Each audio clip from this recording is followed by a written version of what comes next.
Make me a sergeant in charge of the booze. Make me a sergeant in charge of the booze. This is the science fiction rating system, and I am Alex Humphrey hosting this week. It's Bug Week. Bug Week is back. I don't know what number Bug Week we're at, but... The second annual Bug Week. Third. We've done more than one Bug Week.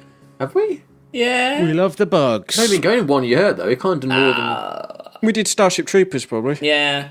We did Bug Anyway. Season, didn't we, I think it was. Anyway, the bugs are back. I am joined for this Bug Out by Sam Draper. Hello, Sam. Hello. And Chris Redding. Hello, Chris. You alright? I'm good. alright. Yeah. Just answered your own question. So this week's Them. It's Them. It's a good title, isn't it? Them. Exclamation mark. Them. Is it like that? I think so. You have to shout it, yeah. It's a good title, though, isn't it? I think. Yeah. It's alright. 1954. Directed by Gordon Douglas, who made I Was a Communist for the FBI. You've both gone back in like a bean can to me. What's happening? Oh, yeah, you sound like that too now. Hang on. That's weird. It sounds How like did that happen? It's like we're shouting through a wall or something. Let me see if this thing's gone back. Hang on Bit here. depth. A bit depth is... It's fuzzy. It's a fuzzy. Should we disconnect? Hello? Hello. Hello. Hello. Oh, Whoa. wow. We're back. We're It's back. clearer. Okay. Let's try that again. Go on. This is all ripping for the listener. So Them, directed by Gordon Douglas, who made I Was a Communist for the FBI, written by a bunch of people, not really. Well, the story was by George Worthington Yates, who did Earth versus the Flying Saucers, which I have heard of. I've heard of that. Anyway, the story is it's an atomic bomb testing that makes the ants big. The ants attack America. America fights back. And it's basically one of the most early 1950s kind of nuclear monster movies. Do we like those kind of movies, everyone? Yeah. It's an American Godzilla. It's a big trope, innit? Yeah. You're a fan of that kind of like a big animal that attacks everyone and it's nuclear stuff? Not really. No? You don't like that? I'm a fan of Godzilla. Yeah? I like eight-legged freaks. Oh, okay. Inspired by this, I would say. Yeah. Yeah. Do you like Yeah, Tremors? but these have only got 6 legs, so mine's 2 better. What about Tremors? They've got loads of legs. No legs. Oh, no legs. They're worms, No aren't legs. they? Yeah. Yeah. Tremors, yeah. I like Tremors. So we're split here. You're saying, Sam, you're saying Godzilla, so nuclear monsters only if they're Japanese. Oh, I'm not opposed to the idea of big creatures. You know.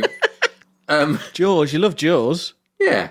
Give me an oversized creature, I'm fine with it, yeah. Rampaging big creatures. Okay. Yeah. Good. Yeah. Right. Well, I like rampaging. And I'd heard of this film. I wanted to see it. And also I had an ant infestation in my garden. So I felt a bit like I kind of lived through this in a couple of weeks ago. But were you 2 millimeters tall? No. So it's not the same then, mate. It was like It's not the same. This is serious. It was a 3-day campaign.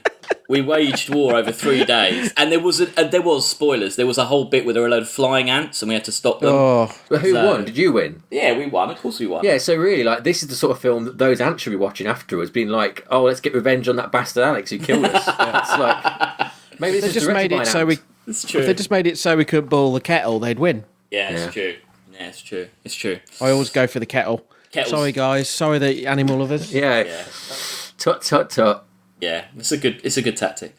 Well, I've done it in parts again. Nice. So part 1 is Desert by Day and Desert by You should Night. do it like head, thorax, abdomen. That would have been good. Yeah, that would have been good. But it's it's black and white, this film. But do you know it was actually filmed in colour. Yeah.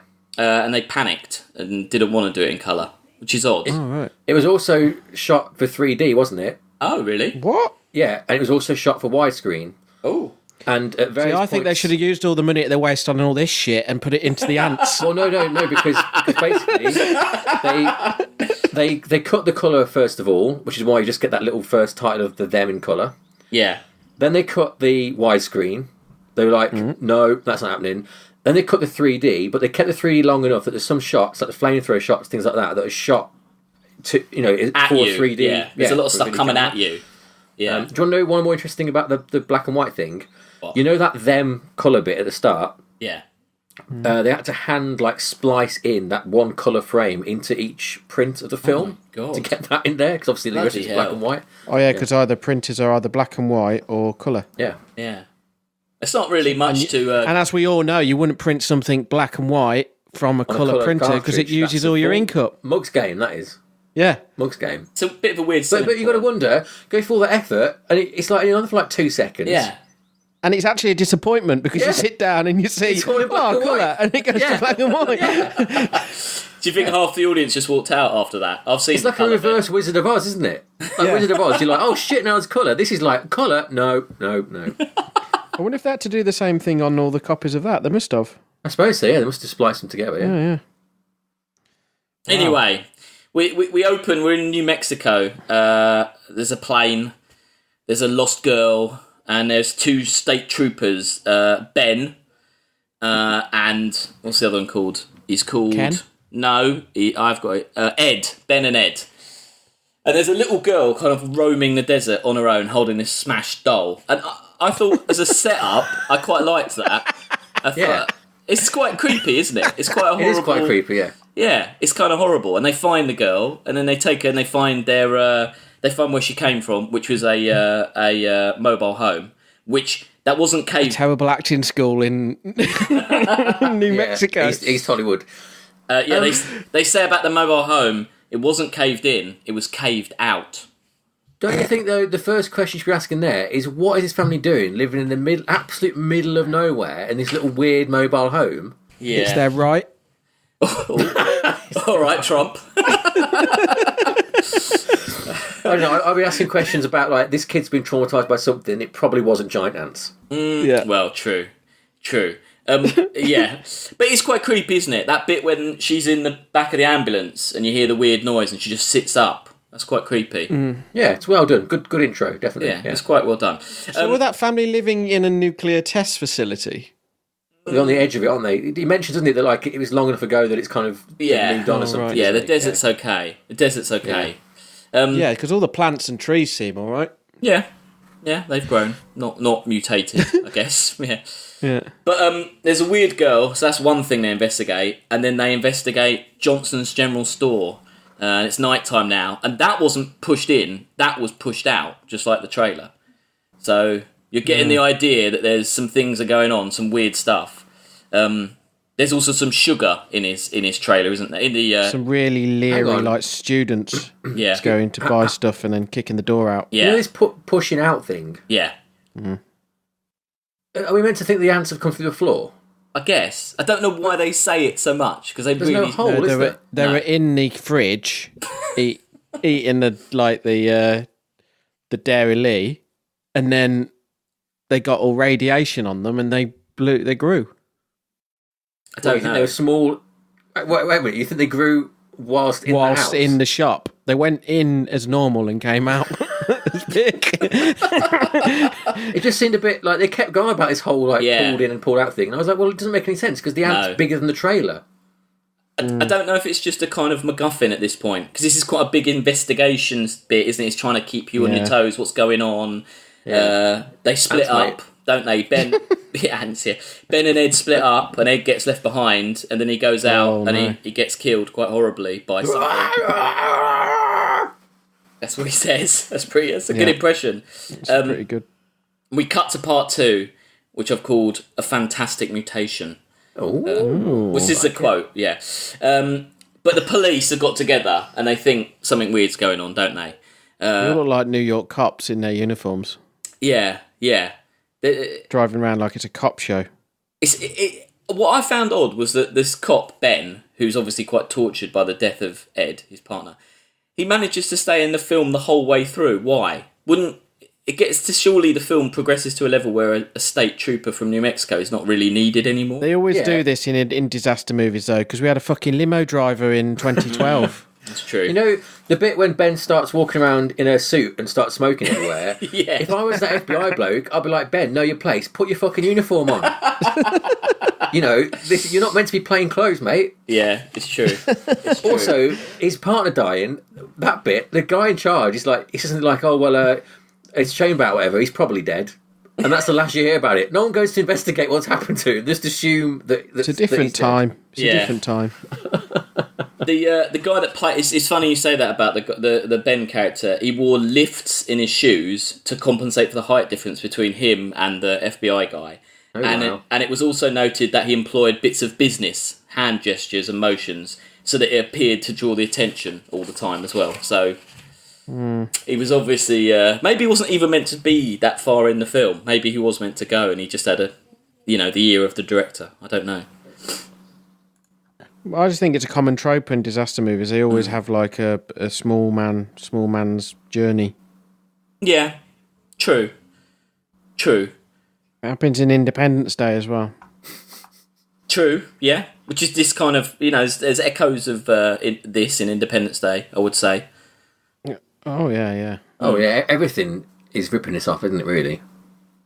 A lot of Doctor Strangelove and, when there's like that English cat, we've got to that bit. Well, yes, I was about to say, so we're kind of, as Chris is very expertly saying, we're kind of drawing together a lot of tropes of characters here. We've got the local cop, we've got the FBI kind of smooth-talking guy, and then we get Dr. Medford, who... Anyone who ever knows anything in these movies of this era are English. Yes. The only people who have any sort of clue. Yeah, he's very English, he's very uncaring about humanity for some reason. Doesn't seem to give science, mate. He's science, yeah. And he has a hot daughter doctor who we see her leg, don't we? In that very she shows a little ankle. Yeah. But she's an expert though in insects, though, right? Yeah, she is. Yes, she is. It's kind of like a Bond girl. Like you don't really understand why they're experts in these things, but you know why they're in the film. It's an odd dynamic because basically it's very sexist towards her, and she's obviously supposed to. There's a bit of a love thing going on with her and the FBI bloke, but he just basically treats her like a dick, doesn't he, all the way through? But that's these old films though. Some of these old films you've watched, like the love interest never gets like consummated, and he's always just like the man treating the woman like shit. Yeah, but they're not actually an item yet. Like the way he's like courting her, he's by going like, "Well, fuck off," like over and over again. Yeah. It's just her proving herself is actually the yeah. You know the old bloke, played by Edmund Gwenn. That actor was born in 1877. What? Ooh, how insane is that? That's pretty insane. Like that, a guy on the throne then. He's born like the Victorian era, and he is in this like nuclear like that guy. His life, he has seen so much kind change. Of like isn't a it? Winston Churchill sort of life, isn't it? It's mental. Yeah. Who was on the 1877? God. Must be Victorian, mustn't it? Christ. Yeah. just seeing who was around when he was around. Oh yeah, she was on till like 1901. Yeah. So there you go. Wow. So we kind of got the gang together, character-wise, and they find out that Johnson, old man Johnson, he was killed in a number of ways. One of them was that he had enough formic acid in him to kill 20 men. Yeah. So that's That'll a clue. Do you. Yeah. You shouldn't have been sniffing that. What's he doing with that formic acid? Is this where the old guy also says the best line in the film, which is when someone's like, "Oh, it's getting late," or whatever. And he goes, "It's later than you think." It might I love be. it. It might be. That's quite a line. It might be. Well, ultimately... Victorian gentleman. Victorian, yeah. It's later than you think. Let me douse your gaslight. Yeah. It's a lot of investigation going on, isn't there, at this point? We still don't really... I mean, obviously, we know it's ants. There's a lot of chatting going on. Yeah, and there's a lot of the doctors saying big words that unless you know that they're talking about ants, you don't know what they're talking about, do you? Because they're saying these silly big words, and everyone's going, why do you keep talking like that? Like, the FBI guy gets quite angry, because she won't just talk straight. And they head out into the desert, and it's where you kind of get your first... Pat, the lady doctor, she's on her own, and you get the first lady doctor. You get the first sight of the ant. Then it kind of looms in. What do we think about the ants in them? It's a shame, isn't it? Well, do you think they're crap then? Well, they look awful, yeah. Yeah. For the time, you don't think for the time they're not bad? Well, the thing is, right. I was watching this, quite enjoying it. I was like, this is all right. Yeah. The ant turned up. terrible. And I think this is a problem. What was it? Oh yeah, I was watching the episode of Star Trek Next Generation called The Inner Light, which you might know as the one where Picard lives a whole life on the planet and there's flute and stuff like that. Yeah. And at the end of that episode, when he finds out that he has a revelation of like, oh no, I didn't dream Picard and Picard. In that, he's got the most awful face makeup on. It looks, and in HD, it looks terrible. And despite that being probably the best episode of Next Generation, I'm taken out of it by by his makeup. That is the same thing in this film. As bad as it is, it can't help but I can't get past. I'm looking at this like weird papier-mâché. Well, it's of the era where people weren't quite taking like visual effects seriously. They weren't. Yeah. It's really just a shame, isn't it? I think it's just a shame. Book. Because everything else about the film doesn't age that badly. Like the setup and the thing about it. Obviously, there's things about it that are old. It's a lot slower, things like that. But really, the structure of the film and how it plays out is not timeless, but has been repeated a lot since, hasn't it? It's very look at like fucking Night of the Lepus, which is probably like 25 years later, is the same thing, isn't it? Yeah. But the only thing that really just that it can't get over it is that you're looking at some terrible model work. It's a shame, I think. Yeah. Well, director Gordon Douglas said that during the editing, I asked the editor, "How does it look?" And he said, "Fine." And I said, Does it look honest?" And he said, "As honest as 12-foot ants can look." So I guess that's kind of the problem, isn't it? That, like you say, they were limited by the kind of techniques and... I mean, it's quite good action, isn't it? I mean, when they just start gunning it down with machine guns, yelling, "Shoot the antennas." When did that guy die, that old guy? Do we know his name? Yeah, 5 years after this, yeah. Oh, did he? Okay. Yeah, he was 81, so he was... It'd be great if he lived to see, like, Starship Troopers. Then he would have been 120. Oh. He was born in 1877. There would be some people who probably saw that, like, who were Victorian, like, 1901, and then saw Starship Troopers. What? Would there? I suppose there might be, like a 96-year-old dude. Yeah. Why particularly Starship Troopers? Do you think because they did Big Bugs well. Yeah, well, true. But that's the same effect. This guy, when he was growing up, like, you know, shoe shining stuff and no lamp lights, no electricity, like that. And now look, he's like in the desert firing like flamethrowers at a big fucking ant. To him, it probably looked amazing. They didn't have cars. No. Or planes. It must be unbelievable. That's why he didn't know how to use the radio. Oh. Well, yes, that's moving to part 3 there. Sorry, Alex. No, sorry. Seamlessly, Chris. Part 3, bazookas and cyanide. Sorry, hang on, before you can I say one more thing? Yeah. Did you read that there's a whole, at the climax of this film, there's a whole section where that ant, you know, talking about the models, where you can see all the mechanics on the side of the ant? Oh, God, no. And they... on the DVD release. I thought I could see it. You perhaps did, because they've put a rock in over the latest release of it, so you don't see it. But it's an extended, it's a whole section apparently where you see the mechanics. I actually thought it was cybernetic for a bit of it. That'd have been a good twist. It wasn't, just a cock up. Yeah. Anyway, part 3, Alex. Let's... Yeah, part 3, bazookas and cyanide. So they're looking for the nest, basically. They love their cyanide. They do love the cyanide. They're looking for the nest. And they can't bomb it because, I don't know, because of something. There was some reason they can't bomb it. But they find the nest. There's that really odd bit when they're in the plane, and the doctor just goes, oh, and it cuts to outside, and he goes, oh, no, it's not that.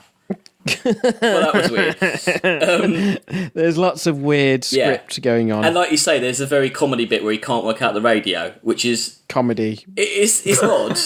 It feels a bit like he just couldn't work out the radio, and they just went with it, like... Oh, let's just go with this. A little bit of improv there. That old guy was like, I've got a really good joke. Yeah, that's what it felt like that to me. You tell me to say over. Yeah. It's so slow as well, isn't it? Yeah. That old guy, though, is clearly doing some... that is improvising, I think. That, what are you talking about? I don't know what talking about this. It's very Well, considering that radios weren't invented, like, when he was a young man. Do you want to know the facts about that old guy? Yeah. Right? Go on. His first credit is a satirical silent movie called The Real Thing at Last, written by J.M. Barrie, the guy who wrote Peter Pan, God. like contemporary to him doing this. This guy was so old. God. There should be a film about him. What an era. What What a time to be alive.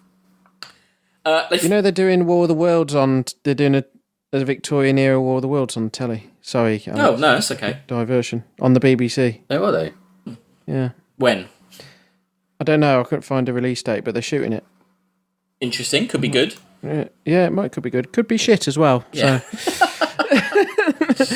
Although they do period stuff quite well, don't they? Like, yeah, it's the action element, isn't it? Will they get that right? I mean, I think that would be an amazing thing to make, because I like all the period stuff, and then you've got all the fucking like alien stuff as well. Be incredible. All right, continue. Sorry. I will. They. Is that a picture of the guy? That was the first film shoot he was on. That is 1877. Wow. We just for the viewers who can't see this, Sam has put a picture of a film shoot from 1877 when the Doctor would have been making movies. Just born. And now he's in a helicopter. Yeah, now he's in a helicopter. Well, he's in a helicopter and he finds the ant nest, and they come up with a plan to bazooka the outside so it's on fire, and then drop cyanide gas in, and then go in themselves and kill anything else that's in there with flamethrowers. Now, I don't know... It's not a great plan to me. I don't know much about cyanide, but is that safe? It doesn't seem safe to me. It's just a weird idea, isn't it? Yeah. It's like they've gone through like the armoury and thought, let's use one of everything. It's pretty cool, though. Like, I think it looks pretty cool, all the flamethrower stuff. I was well impressed. Oh, yeah, that's good, yeah. Why don't you do what you normally do when you kill ants? You put some out, then they all come out to get it, and then you just knock them off one by one. Well, yeah, why don't they flood the tunnels? No, you can't flood the tunnels. They've built little anti-chambers, haven't they? So they would actually be all right. They should flood them with napalm. Well, yes, that would make sense. Yeah. They wouldn't. Would they have napalm then? I don't know. Dunno. Probably. Well, they go in the tunnels, and Pat puts up a fight, doesn't she? She says, I need to get in them tunnels because you're not an insect man. You know nothing, FBI man. Yeah. And he backs down, the bastard. So right. good for her. But when they get there, they kill a few ants. And it says that you'll only ever see 3 ants at a time because they only had 3 models. So they only built 3. Yeah, they only built 3. So 3 let go. It's also handy that was also the way they operate. Yeah, that's all that fit in the tunnels. But they get to the Queen Chamber, and you kind of expect it to go a bit aliens here, and there'd be a big fight with the Queen. But it's not that. Imagine the Victorian guy in a power loader. That would have been good. Get away from her, you bitch! But it turns out some princess ants, some flying ants, have escaped. So ultimately, this is unsuccessful. We're halfway through the film, and you feel like it's ended. It hasn't. They fucked up. They didn't save the planet. But it's got worse. They have kind of like shot themselves in the foot, haven't they? Really, though. Don't you think? I quite like this though. I thought pacing-wise, I thought it was quite good. Yeah. I'd put some radioactivity on an anteater to make a massive anteater. That's a very Japanese answer to the problem. I can imagine them doing that.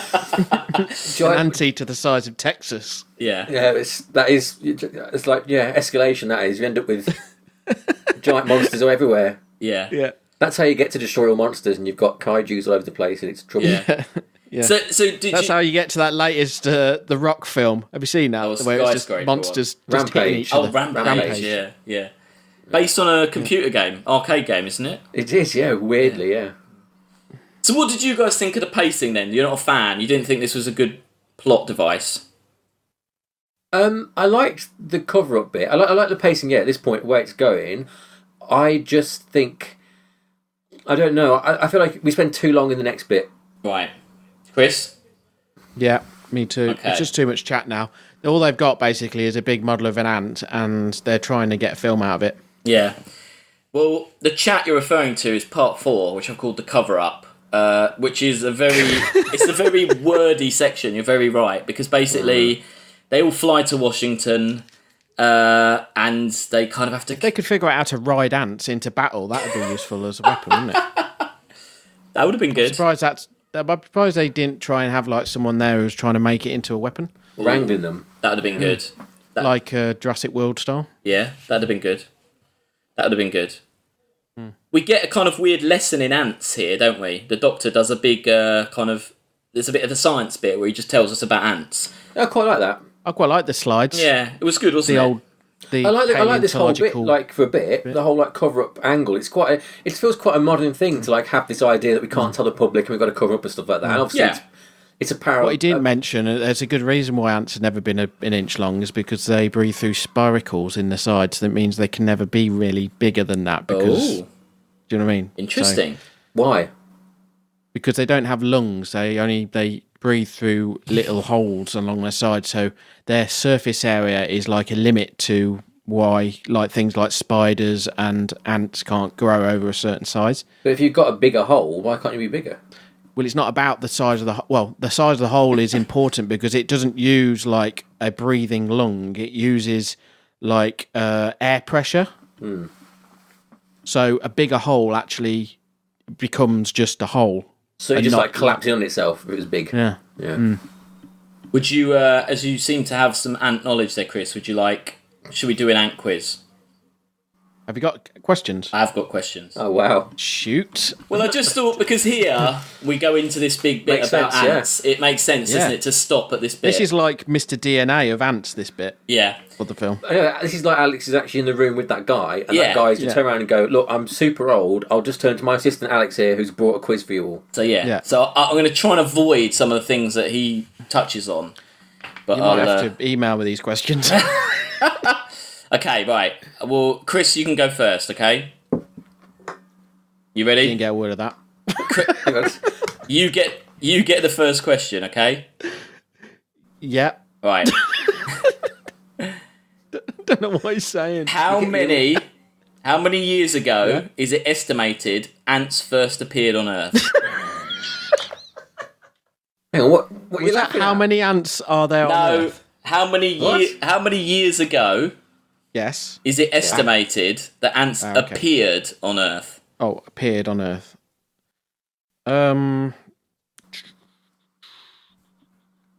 500 million? It's 110 to 130 million years ago. Oh, okay. Yeah. Younger. Mid-Cretaceous. 110 to 130 million. Mid-Cretaceous. Yeah, Right. Mid-Cretaceous, exactly. So, very good. Yep. Right, Sam. Hello. There is one species of ant, the Argentinian ant, that has spread across the globe. How many countries has it... You need to start again, sorry. Okay. Breaking up. There's one species... Do disconnect and reconnect. Okay, here we go. I find it really funny for some reason. It's like a phone It's jacker. cool, but it's like 150... Yeah. Now for the £1 million question. All right, I'm back. Cool. Okay, let's see. There's one species of ant. It's literally when you start the question, it What? cuts out. God. Okay, Let's try again. I'll try again. Could you like copy him? Could you type it in the box? I guess. No, just try We'll again. read- Try again. we'll Go read on. it. No, do it again. Do it again. Okay. There's one species of ant Yep. that has spread across the globe. Yeah. Sam, how many countries has it established itself in? Good question. I'm going to say like 182. There's only 200 countries in the world, isn't Yeah, there? all right. Well, it's an ant, isn't it? It can get around. It's 15. Okay. Oh. Bit of an anticlimax. Yeah, okay. All right. Okay, Chris. More countries than I've been to. Yeah. The largest ant ever discovered is not alive. It's They're fossilized. extinct. Yeah. How big was it? Ooh. Probably about 2 inches. Ooh. 2.4 inches. I think you get a point for that, really. That's pretty good. That's pretty big, isn't it? For a... Yeah. Inches were different back then, though, so I'm right. Yeah. That's massive. Yeah. It's big. But there was more oxygen in the atmosphere, so their spiracles could achieve spiracles. more. Do you know what I mean? Yeah. Yes. Sam. Used to get massive, like, what they're called, like them flying things. Okay. Birds. Birds. Dragonflies. Oh, right. Yeah. Right, Sam. Yes. Ants are able to lift 3 times their body weight, but how many times their own weight can they carry whilst dangling? Whilst dangling? Yep. It's like cliffhanger. Yeah. Dangling from what? Just any dangles. How would you carry something while dangling? Wouldn't you be... Well, imagine like one leg's connected to a hard surface, and then in You got the dung ball hanging and the other ones. Yeah. from the table is Right. a so how many sausage. times your body weight? Yep. How many sausages? I'm going to say probably 8 times body weight. 100 times their weight. Wow. Yeah, while dangling. Yeah, so really, like a giant ant is big trouble. Yeah. You can see why this doctor's so concerned, really. It'd be much more dangerous than a tiger Yeah. Yeah. or a velociraptor or something. If you made a Because sugar. they move quite fast as well, don't they? Like I know they don't in the film, but an ant in real life, they're it'd vicious. And they do work collectively, not in threes. And they... be... If you sized an ant up, right, would if you got... So an ant's really small, and it's fast, Yeah. As it gets bigger, would it get faster, wouldn't it? Well, Yeah. if everything was scaled up, in theory, yeah. I mean, it'd probably be one of the fastest things around. Yeah, ants that size, it'd be like Cheetah lightning. speed with an exoskeleton. Group mentality. They reckon there's the same amount of brain cells in an ant's nest as there is in a human's brain. Oh, that's a question. You get a point for that. But just give me the point. Yeah. Oh, damn it. Wow. Okay. He's got 2 points. I'm going to have to go back to Sam. I was going to give you a question. I'm not. I'm going to give it to you again, Sam. Okay, thank you. The oldest recorded ant lived for how long? In the mid-Cretaceous, we knew that. No, it was recorded. So no. How old was the oldest ant recorded? Oh, right. Oh, in lifespan. Yeah, it's not your question, Chris. It's Sam's. They said in that show they lived for a long time, didn't they, in this film? I'm going to say he was, like the great man himself, I forgot his name, the doctor, he lived to the grand old age of 85. 30. It's pretty old for an ant. Yeah. Pretty good for an ant. Yeah. Okay. I'm gonna go to Sam for the last question because Chris is winning 2-0 at the moment. So just see if you can get one back. Are you ready? Yes. Okay. Around how many species of ant are there? 2.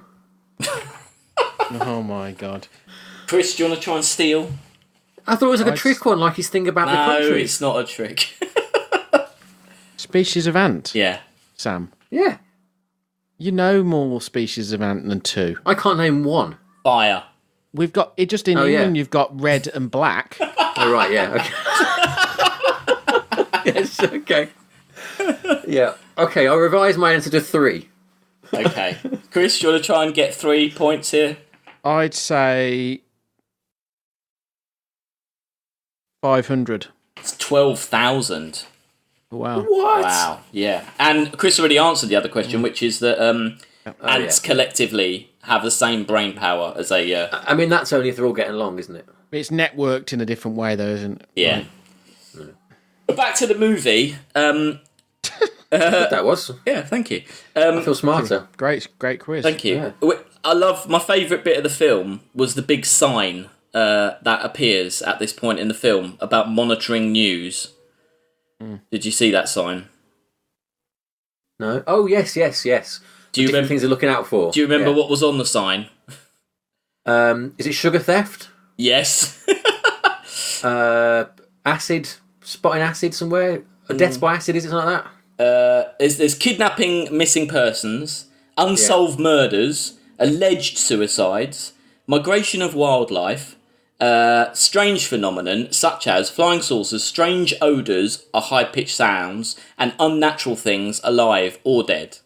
But oddly off this, they get a tip-off, don't they? Because a guy... There's a weird scene in it where he's going, I saw a flying saucer. Yes. I know it sounds mad. I saw a flying saucer. Yeah. And everyone's like, what did it look like? An ant. Yeah. See, I had a problem with this. And it's like... But no, because that's the time, isn't it? Because that's what they Did you see a flying saucer? Yeah, but I think this is like just after Roswell, isn't it?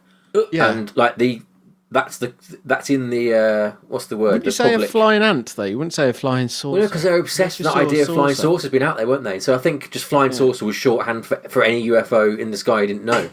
Right. Okay. I think the saucer bit of it, the shape bit, doesn't mean what it does now. Like to them, it didn't mean that. Flying saucer just meant a ship in the sky, I think. I thought that was dumb. I'm with Chris on this. I thought that was silly. I don't know why he didn't just say, I saw a big flying ant. Strange thing in the sky. Yeah. It's weird. It's a weird scene, that scene. Didn't you think that scene as well, like, is surprisingly dark, the way that they come out and he says, like, I need my shoes or whatever, I need a rope for my pants. And they come out and they're like, yeah, just he's nuts, lock him up, don't worry about it. It's a bit sort of, at least let him keep his trousers up. Well, yeah. I think there should have been a sequel where, like, he was basically left there to die, and then his, like, great-grandchild maybe made the ants to kill the planet in retribution. I think that would have been a good sequel. That would have been good. Do you know that guy is he's Davy Crockett out of all the Davy Crockett like Disney films. Oh, okay. He's Disney's Davy Crockett. Yeah. It's also a bit of a dark scene when the ship they have to blow up their own ship, don't they? Because there are ants on it. Oh yeah, and did everyone die in that? Well, they say we had to sink the ship, and I'm assuming everyone died because of the ants, but then they destroy it anyway. It is Alien. They've nicked Alien. Alien have nicked this. Well, it's quite, like you say, it's quite... I mean, it is a bit dull, this bit. It's a lot of talking. But there's some quite, like, mucked up stuff in it, which kind of seems more modern in it than you think it is. Totally. It's Cold War, isn't it, though? Like that kind of paranoia. Yeah. Cold War paranoia is starting to get into films. The Reds. You're right, though, that it does feel...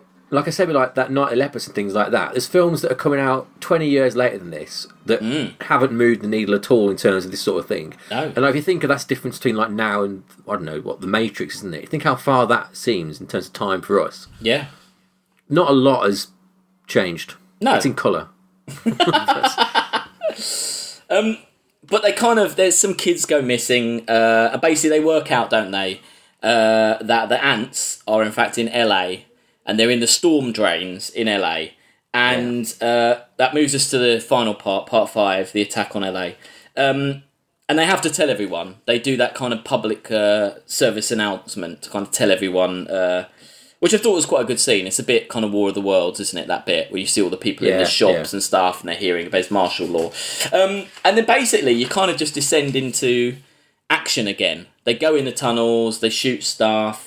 Ben gets killed. Does he get killed? I mean, you're unsure, aren't you? I assumed he was dead. Because he saves the kids, but he gets quite horribly kind of bitten. He sounds dead, doesn't he? Yeah. You've got a lot This also felt really modern for me. This kind of like descending into hell sort of dark ending, you know. Yeah. Yeah, there's quite a lot of Wilhelm screams. Did you notice all of them? There's loads. There's about 4 in a row, isn't there? Yeah. And it's kind of, it's the kind of final shot, they find the Queens... And it did really remind me of Starship Troopers. They just look down into the pit. They're all standing there, all the men. Yeah. And they look down. There's the Queens there. And they don't... I mean, I know I'm anthropomorphising, whatever the word is. They don't look that evil, do they, really? And they just go, oh, yeah, that's the Queens. Just kill them. And then they just flamethrow all of them. And then as they burn, the Doctor does this big speech about, well, because of atom bombs, this could just happen all the time now. And then it ends. It's quite a dark, kind of mucked up ending, really, isn't it? Yeah. It's a bit weird. You don't expect that ending. You think it would be a bit more like, you know, the guy and girl will get together, they'll save the kids. What was the one we saw, Invasion of Body Snatchers? It's just a message. It's that 50s thing of like, there's no fucking around at the end, is there? They're like, No. We're out. This is the message, we're out. That's it. And I quite like that. I kind of appreciated that as an ending. So what did we all think of it then, generally? Sam, go first here. Was it the effects that too bad for you to enjoy the rest of the film? To be honest, I did quite enjoy it, and I did like... I really like Godzilla, which obviously was made the same year, but in Japan, but along a lot of the same post-war nuclear fears. I mean, Godzilla's basically the same concept, only it manifests as a gigantic lizard. Yeah. I was trying to find this out, but I don't think that them could be ripping Godzilla off because they both come out the same year. And at that time, Japan and America were worlds apart, so they must have just come to the same conclusion. Yeah. You know, I don't think they were worlds separately. apart. I think they were quite... Post-war? Of course they were, because like not only is like communication much less, but like Americans hate the Japanese after the war. It's not a. There's no like. They're over there. The Americans are over there trying to like make them more, US. But there's no like feedback to America. They're not caring about Godzilla. So it's quite a separate thing. Anyway, so I thought it was interesting like that because it is weird to watch like an American Godzilla. But in that sense, I think Godzilla's a much, much, much better film. Yeah. But still, I was like, other than the ants things, I quite enjoyed it. I quite liked it. Yeah. Yeah. Chris? Again, it felt surprisingly modern. Like it felt like so much of it, the conspiracy, the dark ending, the way it kind of unfolds, felt very modern in a way of like it's depressing how little really that monster formula has moved on since 50 years ago, 60 years ago. Yeah, definitely. No, I agree. Chris, what did you think ultimately about them? Yeah, I pretty much agree with that. I was thinking because I used to watch a lot of Thunderbirds when I was little, so like a lot of how the musical interludes and how it's like the openings are very similar to a lot of them things. Yeah. And the basic style of it, that 50s style, I kind of liked. But yeah, I mean, it's completely let down by the visual effects, I think. Yeah. So, and it's just a lot of chat, really. So it's kind of like a TV show in that sense. I quite like the chat. I quite like the pacing. I think it kind of built to some action and then it dipped down and then built up to more action. I thought that was okay, but yeah. And also, I think we're just used to things with more scientific basis now, don't we? Well, yeah. I mean, there's no excavation at all, is there? It's just there was a bomb. It made them big. Oh shit, isn't it? I think the TV aspect of it, like the talking a bit, I think it helps that. I guess this would have been the equivalent of a hard R or something back then, wouldn't it? Like it was a very adult thing, an X, yeah. So you don't get. There's not a lot of slapstick. There's that little bit of joking in the helicopter, but you don't get a lot of the. Like a lot of films this era will have like a kid who runs in a lot and does something stupid. Yeah. Or there'll be like a character who's like the dumb next door neighbour, or like sometimes like a black man, who's like the comic relief. Yeah. There's none of that in it. Like I think it's better for that the cast of characters there. They're not very exciting, but it doesn't date itself in that respect. No, the kids in fact are just plot devices. They're gone pretty quickly, aren't they? Yeah. Yeah. What did you think, Alex? How did you? No, I really liked it. I think it kind of laid the template for a lot of things that I like Starship Troopers and kind of aliens and stuff. I enjoyed it. I thought the effect. I do get the point about the effects, but I kind of let it go. I let that off a bit. I didn't mind that. And I thought the action was quite well done. Like I quite liked the. Like I say, the bazooka-ing and the flamethrowering and the machine gunning. I quite liked all that. I think that kind of 3D thing where they're just kind of firing at you, as it were. I think that made the action a bit more interesting. Maybe it's a good thing. I mean, it wouldn't have been good in 3D, but maybe that was a good thing they did that. But yeah, overall I enjoyed it. Should we rate it? Or I've heard that there is some correspondence. Well, let's rate it first. Rate it, then we'll correspond. Yeah. Chris, where would you put it as the king of ant quizzes? It's his prize. Yeah. I would put it something like 81. Oh. It's quite low. 81? That's a bit too low, I think. All right. You've all got a chance. Yeah. Sam, where would you put it? Well, I was thinking, bearing in mind I watched During Descent to the Earth, which was made 5 years later than this and was a much worse film. Ah, you're right there, yeah. That it should be, I thought a lot harder than that. I Where's thought... Journey to the Centre of the Earth? Oh, that's at 68. I thought around 54, which was just below Island of Dr. Moreau, because it shared for me, it was kind of fascinating to watch in a way. Like Dr. Moreau, obviously very different reasons, but I don't think it's a bad film. I'd quite happily watch it again. Yeah, no, I agree. Whereas Journey to Centre of Earth and stuff down there, I wouldn't want to watch again. So. No, I agree. I'm completely happy with that as a rating.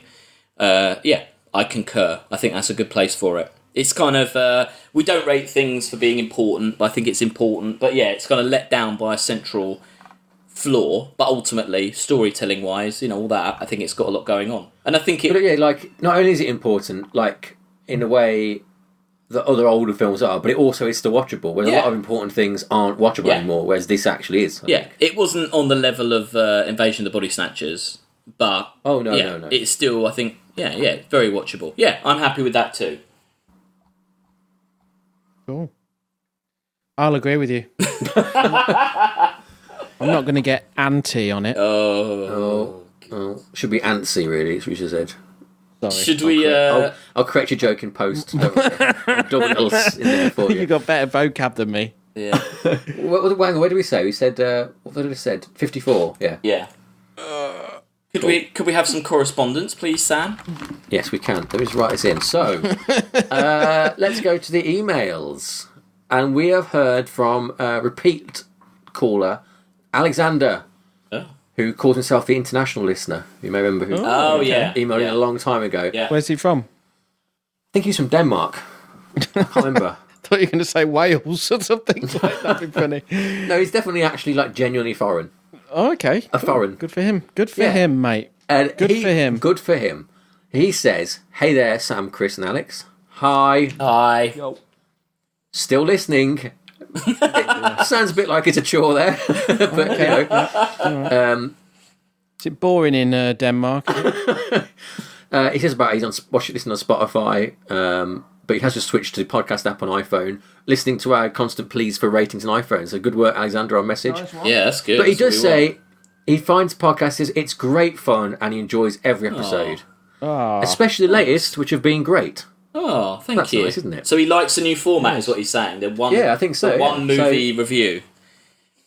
Yeah, so thanks for that. It's good to hear some good feedback. And he goes on to suggest a whole raft of films. Wow. He suggested 9 films for us, some of which we've got in the hopper, one of which we've actually done, Serenity. But anyway, the one that we're going to pick out of this is that he suggested 3 films where dreaming is a key element. Ooh. And from that, we're going to take Dreamscape, which I've not seen. Have you seen Dreamscape? No. Again, I'm pretty sure we have mentioned Dreamscape before because, let me just look it up. It's somewhat, let me have a look what it is. Yeah, it is written by David Lowery. Now, do you remember in Star Trek 5, and I said, have you heard of any of these films? I went through the screening, works, of David Lowery, and we hadn't heard of any of them. This is his pre-Star Trek 5 credit. Dreamscape, okay. yeah. Starring Dennis Quaid and Max von Sydow. So, and the poster is a blatant Indiana Jones ripoff. Oh, okay. And I think Kate Capshaw's in it. Yeah, she is, yeah. So Brilliant. yeah, so it sounds like great fun. So yeah, thank you for that. It's definitely science fiction. It's not going to be a Poppins clause issue. No, it's in dreams. It's all about dreams. It's definitely science fiction. But do they use a technology to get into them dreams, or is it magic? It just goes into a trance. Oh, I'll have to look at this off air. I have to. Let me just see what. If it's Indiana Jones, it could just be magic. Yeah. Wikipedia does class it as a science fiction adventure horror film. Okay. So it sounds like Wikipedia's not sure what it is either, to be honest. They're hedging their bets. But yeah, and finally from Alexander, he says, continue uploading weekly. I really, really do enjoy it. Oh, that's nice, isn't it? Thank you, So Alexander. we've broken that rule then, haven't we? Because we just had a week off. We did have a week off, but we're back now weekly. He's probably not listening anymore. He's left. Damn it. Well, if you're still with us, thanks very much for getting in touch. And we'll be, Dreamscape will be coming up probably 2-3 weeks from now, sometime soon. Yeah. Super duper. So look out for that one. Thank you very much. Wait. Should we cut to the future or the past and find out what we're seeing next week then? Do it. Okay, go. Hello, and welcome to the past, where we are. And next week, we're going to be watching a film called Contact. Chris, tell us a little synopsis about Contact. Okay, so this is a story about a lady that works for SETI, which is Search for Extraterrestrial Intelligence. This was written by Carl Sagan, I think. This is all off the cuff. I've not prepared this, and a lot of the characters in it are based on people who actually work for SETI or did work for SETI, and then it's set in the near future, and they actually discover a message from another star system, and they build a machine using the instructions of that message for Jodie Foster to take a trip. Pretty much and that's pretty much it. I don't want to say anything else without spoiling it. Don't. Good. I've never seen it, so please don't. Never seen it. A young Matthew McConaughey's in it, isn't he? Oh, yeah. This is the McConaissance, or whatever it's called. Is John Hurt in it as well? There's lots of people in it. There's a guy from Aliens, isn't it? Alien, I mean. That's John Hurt, yeah. Is it? Yeah, John Hurt. The guy who gets the chest Okay, burst. so he's in it, but also there's someone else from Alien in it as well. Right. Anyway, should we watch a trailer for Contact? Let's have a little gander. This morning's detection of an unidentified radio source from deep space can neither be confirmed nor denied. Whatever it is, it ain't local. Position? I checked interferometry somewhere in Lyra, I think. Vega? Can't be. It's only 26 light years away. I want all these people out of here. Your having sent this announcement all over the world may well constitute a breach of national security. Well, this isn't a person-to-person call. This may be an announcement. I bet there aren't many trailers with absolutely no score at all on them, are there? Yeah, just that weird noise. It's good though. It does look good, doesn't it? Yeah, Robert it look good. Zemeckis has made a lot of films, hasn't he? That's a guy who made an awful lot of films. Yep. So yeah, you've not seen it, Alex? No. I've heard of it. I know, it's a bit like a rifle. I know that, but that's all I know. I'm envious. Yeah. Looking forward to it. So yeah, we'll be back next week to review that one. For now, let me hand you back to Alex and his ants. So that's it. So that's what we're watching. If you want to find us, incredible. If you want to find us, I'll tell you where to find us. I don't believe Chris and Sam will hear any of this, but that's okay. Our email is sciencefictionratingsystem@gmail.com. Is it that? You said it wasn't that. Sciencefictionratingsystem@gmail.com. Yeah, okay, cool. That's what I said. Sorry. Twitter is @SF Rating System. Instagram, Science Fiction Rating System. And Facebook is SF Rating System. Do you think we should change the Instagram to the same as the Twitter? I don't know. Well, you set it up. Rating system. There might have been a reason why I didn't do that in the first place. Let me just have a look. You might have done the Instagram first, maybe, and then realised you couldn't do Yeah, Twitter let me like have it a look. afterwards. Yeah. Well, Let me just have a quick... Well, do it off air. It's not a thing for... No, this is great for them. Is it? Great for who? Oh dear. I'll Because do a on little... Twitter, there's a limit to the size of... It's over the size. Have you got some interlude music? It's not interesting. It's really not interesting. Instagram, I probably went from detail over... So while he's doing this, I'll just do a little So what is plug. the answer to this? Do you want me to change it, or shall I keep it the same? The answer is just wait till off the podcast. We'll discuss it when we're not on air. That's the The answer. listeners will want to know. They want to know. Okay, change it. Change it, okay. Change it now. Right now. So So, you change it now now. you can give them updated information, So- most up to date. So our Instagram Breaking is... news. Breaking news. Our Instagram Well, is now... he's not done it yet. Make sure Oh. you can do it first. no, it's before now. It's on. It's done. Okay, cool. We're live. So on Instagram @SF Rating System, as we are on Twitter and Facebook, which is really good. It makes it a lot crack easier. your dad up. Wow. Your dad's gonna love this. Wow, so much easier. Is that, that's the only audience he's Chris performing for now. My dad. Yeah. It's so much nicer knowing what I'm dealing with. Yeah. Having met your audience. Yeah. Well, that's Bug Week done. Another Bug Week has passed us by. Thank you. I'm going to do one more shout out as well. Oh, right. Okay. You two don't know about this yet, and I'll tell you this off air. But for people at home, for our 100th episode, we're having our first competition. Ooh. And the competition is revolving around getting people listening to the podcast. So just get people listening, because there'll be a way for you to prove that you have told someone about it soon, and you might win a prize. So just bear that in mind. All right. Exciting. Okay. Wow. So Great prizes as well. that's for the 100th episode anyway. So there's a little while to go. Yeah. Wow. Yeah. But bear it in the back of your mind. And that's Okay. it. Exciting news on Bug Week. That's why we love Bug Week, I guess. Yeah, it's always a cracker. It's always a good one. Yeah. So that's it. Well, thank you very much for joining us, and see you next week, everyone. Cheers, Alex. Bye. Bye.